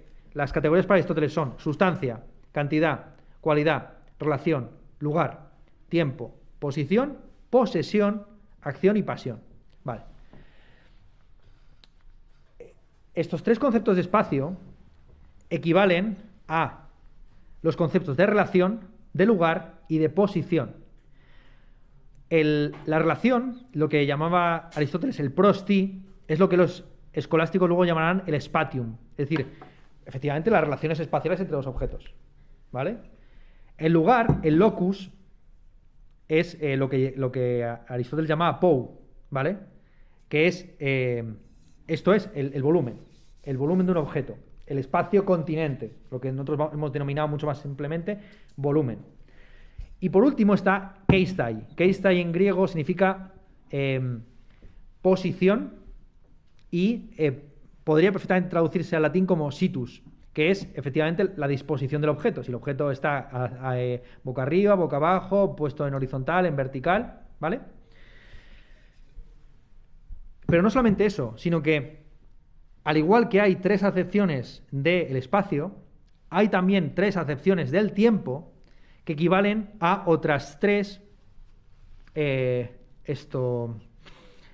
categorías aristotélicas, que son, de nuevo, la categoría de relación, el espacio como el intervalo, el tiempo como el intervalo entre dos fenómenos, entre dos sucesos. Pues esto ha sucedido una hora antes o una hora después o media hora antes o después. El tiempo como instante, como presente siempre actual, que es a lo que se refiere realmente como medida del cambio según el antes y el después, que es como define Aristóteles el tiempo. El tiempo es la medida del cambio según el antes y el después. Vale. Eso es a lo que nos referimos tradicionalmente con presente, y es un concepto de tiempo que está contenido en las categorías de Aristóteles.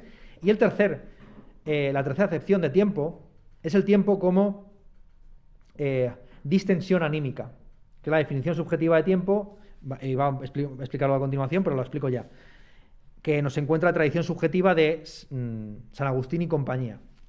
Y ese tercer concepto de tiempo equivale a la categoría de posesión, lo que traducimos nosotros como posesión, que en griego se escribía egein y en latín se tradujo como habitus, el hábito.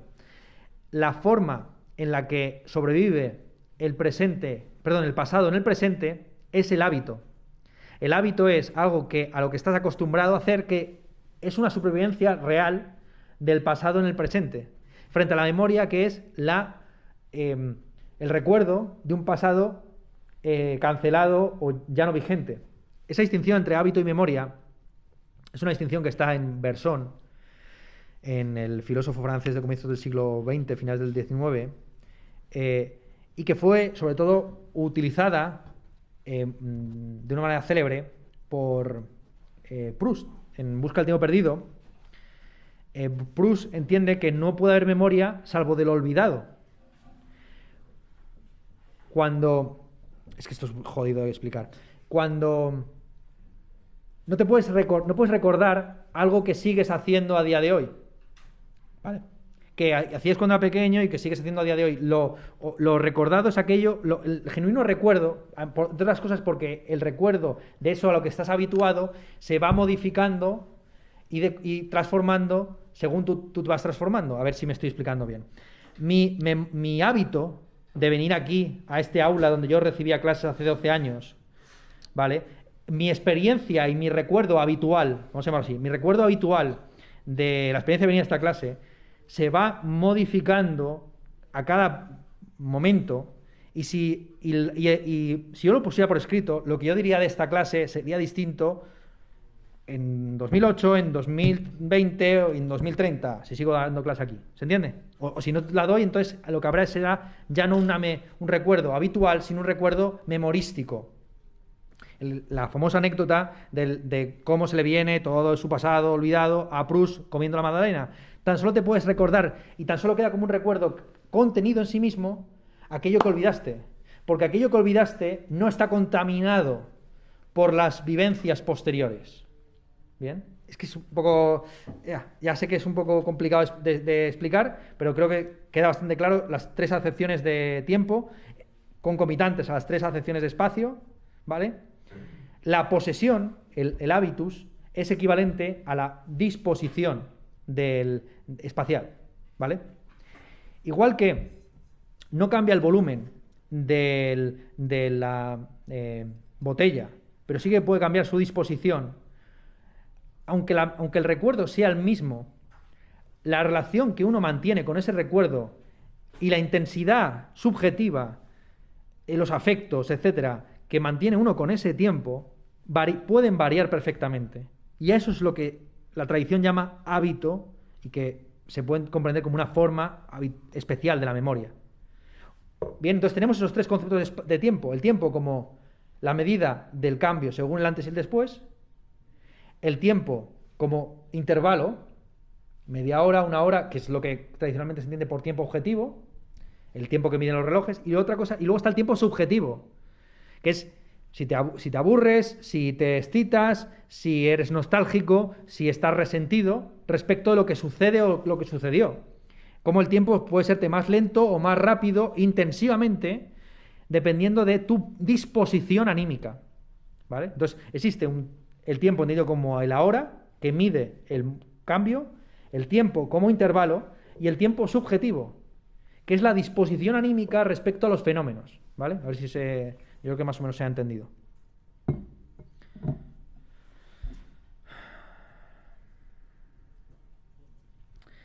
Y esto es algo que yo creo que es importante que se mantengan en la cabeza, porque aquí se ve cómo la acusación de Kant de que Aristóteles es rapsódico no está tan... Lo que demuestra es una incapacidad de Kant, no de Aristóteles. Kant no ha profundizado en la lista de las categorías de Aristóteles, que parece tan arbitraria, para ver cómo el espacio del tiempo, que él considera algo totalmente ajeno a las categorías, está de alguna forma contenido en las categorías. ¿Vale? De alguna forma lo que hace evidentemente Kant es separar por un lado las intuiciones y por otro lado las categorías.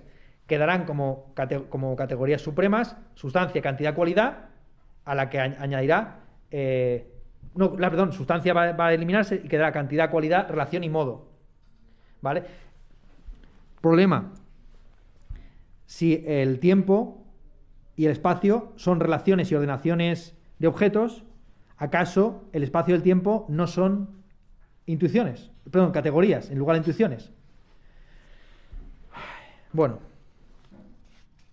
sea como fuere, la diferencia principal entre los antiguos y los modernos, y el argumento principal que da Kant para decir que el espacio y el tiempo no son categorías sino intuiciones, es el siguiente.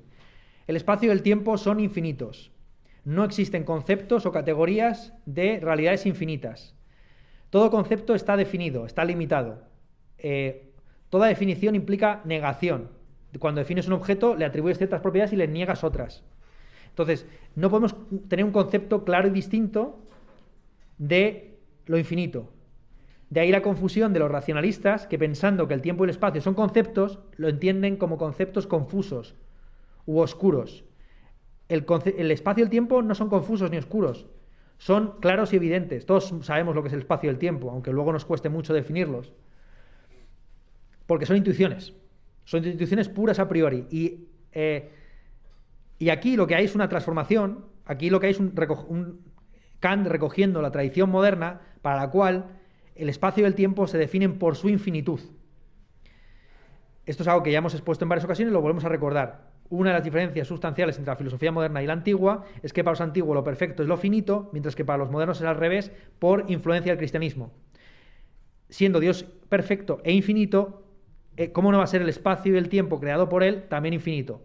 Evidentemente, esta doctrina, según la cual el tiempo debe ser infinito por semejanza con su creador, plantea luego muchos problemas teológicos al intentar compatibilizar esta teoría de carácter más o menos aristotélico con el relato del Génesis.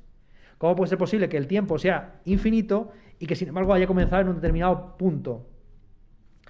La tesis de Santo Tomás y de todo el resto de autores es que el tiempo es infinito a partir de la creación, no antes. Hay un infinito, vamos a llamarlo así, a posteriori.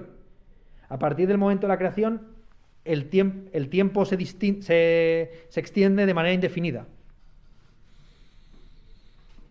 Es desde este concepto positivo del infinito que surge la idea del espacio físico mecánico moderno. El espacio ya no se entiende como el continente particular de un objeto, como su volumen, sino como una especie de continente universal, como un hueco homogéneo, isotrópico, continuo, ilimitado, tridimensional. una extensión homogénea e indiferenciada en la cual los objetos se sitúan. Esto es Descartes, evidentemente, el espacio como pura extensión, pero es también Locke, quien no cuestiona la teoría moderna o mecánica del espacio, sino que lo único que hace es justificar el origen de esa idea. A juicio de Locke, la idea de espacio surge de la interrelación o interconexión del sentido de la vista y del tacto. Bien. Y llegamos finalmente a lo que nos interesaba, que era el debate Leibniz-Newton. Newton define de la siguiente forma el espacio.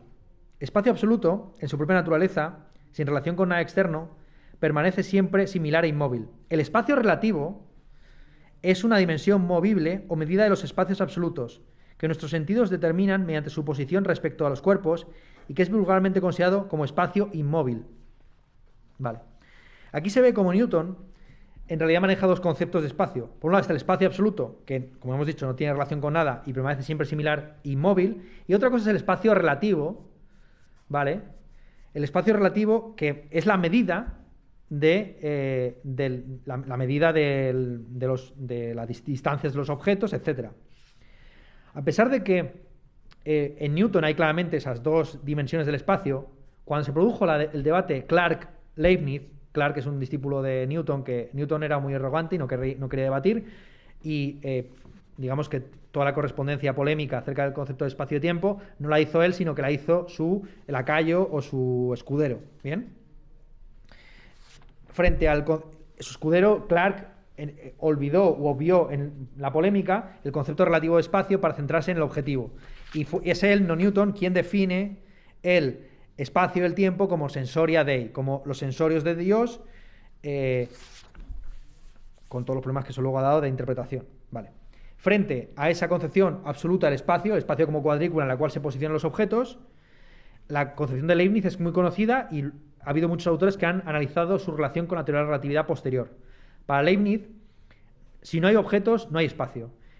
El espacio es simplemente las distancias, las relaciones de coexistencia y de simultaneidad que se dan entre sustancias, mónadas realmente existentes.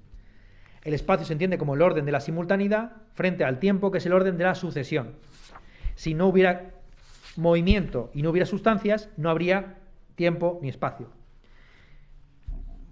Una vez dicho esto, volvamos un poco para atrás, brevemente, para explicar de dónde surgen esos tres conceptos de tiempo que quizás no han quedado del todo claros. O sea, parecía una cosa que yo me sacaba de la chistera. Pero de nuevo quiero mostrar cómo vienen de toda tradición filosófica, que no es sino la reelaboración de los tres conceptos griegos de Cronos, Aion y Kairos. En la Grecia arcaica, Cronos refería al tiempo objetivo e infinito, al tiempo en su conjunto, que era uno de los dioses del panteón olímpico. Bueno, es un titán, ¿no? En realidad, porque es padre de dioses, Cronos, o está por encima incluso de los titanes. Ahora no recuerdo cuál era la clasificación mitológica de Cronos. Frente a Cronos, que es el tiempo objetivo e infinito, el Aion, con Aion referían los griegos al tiempo vital, al tiempo que duraba una vida humana. Cronos refería al tiempo indefinido, frente a Aion, que refería, pongamos, a 70 años, 90 años, 100 años, el tiempo que vivía un individuo. Con la aparición en Grecia de las religiones mistéricas, muy similarmente el orfismo, que traían de Oriente la creencia en la existencia inmortal del alma, los conceptos de Cronos y de Aion se permutaron su sentido. En el momento que se empezó a pensar que el alma es inmortal y que el ser humano vive eternamente, el concepto de Aion dejó de referir a un tiempo finito, biológico, para referirse a un tiempo infinito y espiritual. Y de ahí viene eones, ¿no? Eones en castellano. Cuando uno refiere a un eón, se refiere a una unidad de tiempo muy extensa o prácticamente, si no eterna, sí sempiterna, que dura de manera indefinida. No infinita, sino indefinida, que no sabemos cuál es su límite. Mientras que Cronos siguió refiriendo a el tiempo objetivo, pero ya no contemplado como algo indefinido o ilimitado o infinito, sino definido, concreto, particular. ¿Vale? Bien, frente a esos dos conceptos de tiempo, el tiempo subjetivo, que al final se convierte en eterno, y el tiempo objetivo, que al final se convierte en definido y particular, está el kairos. El kairos es el tiempo propicio, el tiempo afortunado, el instante mágico o genial, la oportunidad en la que se puede realizar algo.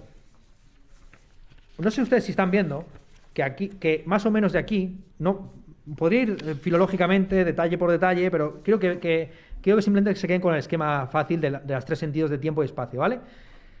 Del concepto de cronos, como tiempo objetivo medible, viene nuestra idea de tiempo como intervalo. De la idea del eón como un tiempo subjetivo, que sin embargo se puede distendir o se puede contraer, viene la idea del hábito, justamente. ¿Bien? Del recuerdo, del olvido, de todo este tipo de asuntos, de la disposición anímica respecto de las cosas que nos suceden.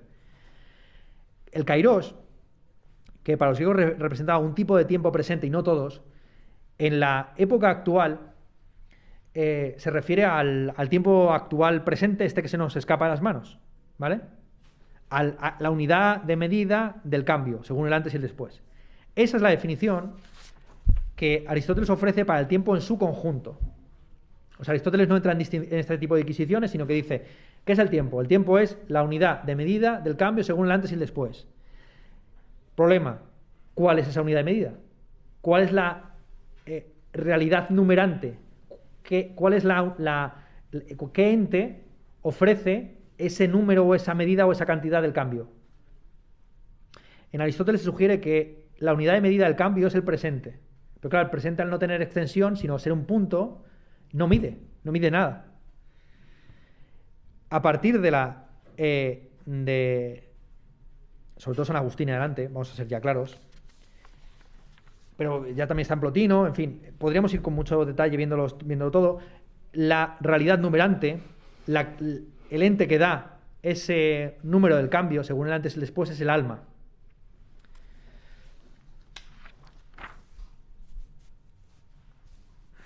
Dice en Física 217b Aristóteles, anticipando algunas de las cosas que dirá San Agustín. Lo que viene puede hacer pensar que el tiempo no existe en absoluto, o que existe apenas, y de un modo harto oscuro. Parte del mismo es pasado, y ya no existe, y la otra parte es futuro, y no existe todavía. Y sin embargo, el tiempo, sea que consideremos un tiempo infinito o cualquier otro, está hecho de aquellos. Es difícil concebir que participa de la realidad algo que está hecho de cosas que no existen. Aristóteles pone el problema y San Agustín pone la resolución. ¿Cómo puede ser posible que el tiempo sea algo real cuando de sus tres componentes, pasado, presente y futuro, dos son no existentes, el pasado ya fue y el futuro no ha sido, y el presente no tiene extensión, es un punto particular, no es medible, ¿bien? Se nos escapa constantemente de las manos. San Agustín, al convertir el alma en la unidad de medida y en la realidad numerante del tiempo, lo simplifica todo muchísimo. El pasado es el recuerdo, el futuro es la expectación y el presente es la atención.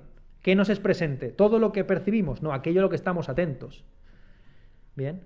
Aquello a lo que no estamos atentos, es decir, es precisamente el sujeto el que al tener una relación con los objetos, anímicamente, pone el tiempo. Aquello que no se recuerda ni siquiera está en el pasado, deja de existir por completo. Aquello que no se espera ni siquiera está en el futuro, sino que forma parte del no ser.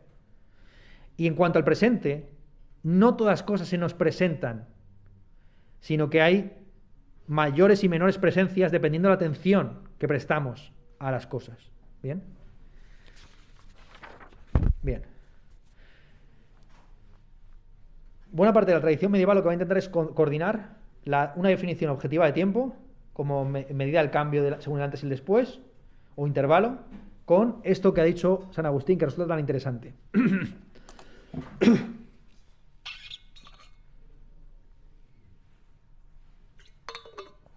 Duns Scoto, por ejemplo, dirá, anticipando ya directamente a Kant, que en el tiempo hay que diferenciar entre el componente material y formal. El componente material del tiempo es el movimiento, y el movimiento es siempre un fenómeno externo, dado por las cosas, por el objeto. Frente al elemento formal, que es la medida de ese movimiento, medida del movimiento que pone el sujeto. Bien. Y aquí volvemos a tener, insisto, estos tres modos del tiempo: el tiempo como una realidad en sí misma, el tiempo como una propiedad de las cosas y el tiempo como una relación. ¿Vale? Y volvemos a hablar un poquito de... lo de Leibniz y lo de Newton yo creo que queda bastante claro. Es decir, para Newton el espacio y el tiempo son sensoria Dei, sensorios de Dios, existen de una manera objetiva, están ahí antes de cualquier cosa, mientras que para Leibniz, igual que el espacio es el orden de la simultaneidad, el tiempo es el orden de la sucesión. Listo. Vamos con Kant breves. Kant dice que el espacio y el tiempo son intuiciones puras de la sensibilidad. Analicemos los tres conceptos que están ahí en juego. Intuición. Son intuiciones y no conceptos, por lo que hemos dicho. No puede haber concepto de algo infinito. Kant está, por supuesto, atacando a la idea del infinito que cree haber comprendido Descartes. Descartes, recuerden, demuestra la existencia de Dios por dos vías. La vía que podemos llamar ontológica, que es la que viene de San Anselmo, Dios es el ser más allá del cual nada puede ser pensado, y la vía que yo calificaría de epistemológica. Tenemos una idea de Dios en nuestra mente, que es clara y distinta, pero esa idea no puede haber sido creada por nosotros, porque nuestra mente es finita, con lo cual debe ser la señal o la huella de nuestro creador. ¿Vale? Lo que está criticando Kant, que de alguna forma es una anticipación a la dialéctica trascendental, donde va a refutar todas las demostraciones de la existencia de Dios, es que no podemos tener conceptos claros de lo infinito. Podemos tener una cierta intuición de lo infinito, pero no un concepto. Ese es el principal. Si se dan cuenta, si han leído el pasaje, los 20 páginas esas, que son un coñazo, porque no dice nada, el único argumento es ese. No son conceptos, sino intuiciones, porque no puede haber un concepto del infinito. Claro, esto puede ser muy cuestionable con toda la teoría de los transfinitos posteriores, etcétera. Ahí se lo dejo a ustedes, que ustedes tienen que hacer el trabajo de elaborar una teoría del espacio y el tiempo distinta de la kantiana. Pero ya les voy enseñando un poco el camino, ¿no? Cantor y compañía, por ahí se va piano. Son intuiciones puras. Puras quiere decir que no tienen nada empírico, que no tienen un objeto, sino que son el puro receptáculo pasivo, la pasividad, la receptividad a la cosa. Y son sensibles y no intelectuales, porque para Kant no hay intuición intelectual. Nuestro intelecto es un intelecto ectipo y no arquetipo. Esta es una distinción que Kant introduce no en el libro, sino en una carta a Hertz, muy célebre. Mientras está escribiendo la crítica de la razón pura, Kant le explica a Hertz que si pudiéramos tener una intuición intelectual de las cosas, ello querría decir que nos estamos autoafectando a la hora de percibirlas. Es decir, que no solamente conocemos las cosas en el acto de intuirlas, sino que también las creamos. Y eso tan solo podría ser posible para un intelecto infinito que en el acto de la percepción del objeto también constituye y crea y construye el objeto. Para una mente finita, y la finitud es la clave de la filosofía kantiana, para un intelecto ectipo y no arquetipo, distinción quizás un poco confusa para ustedes,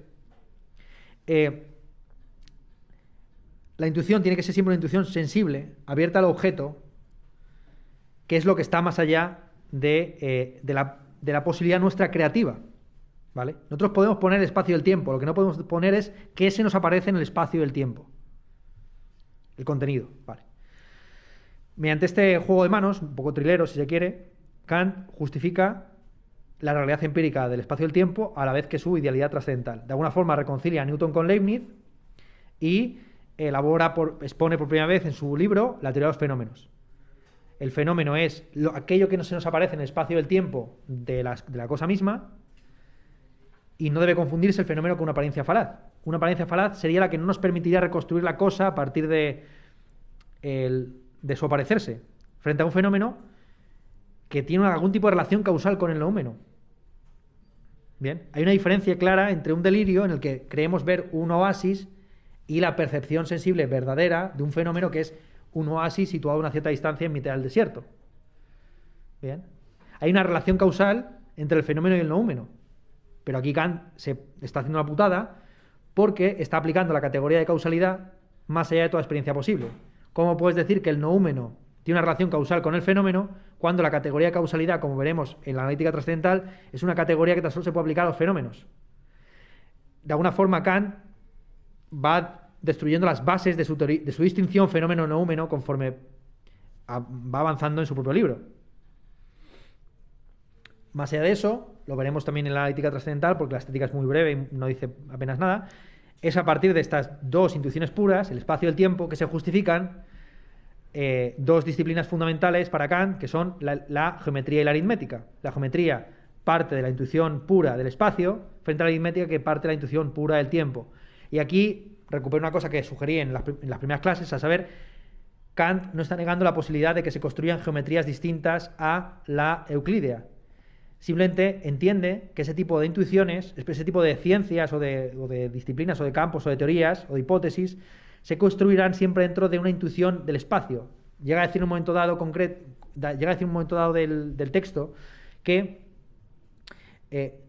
la geometría no nos da una idea a priori del espacio, sino que toda geometría es una definición, una demarcación dentro de la intuición pura del espacio.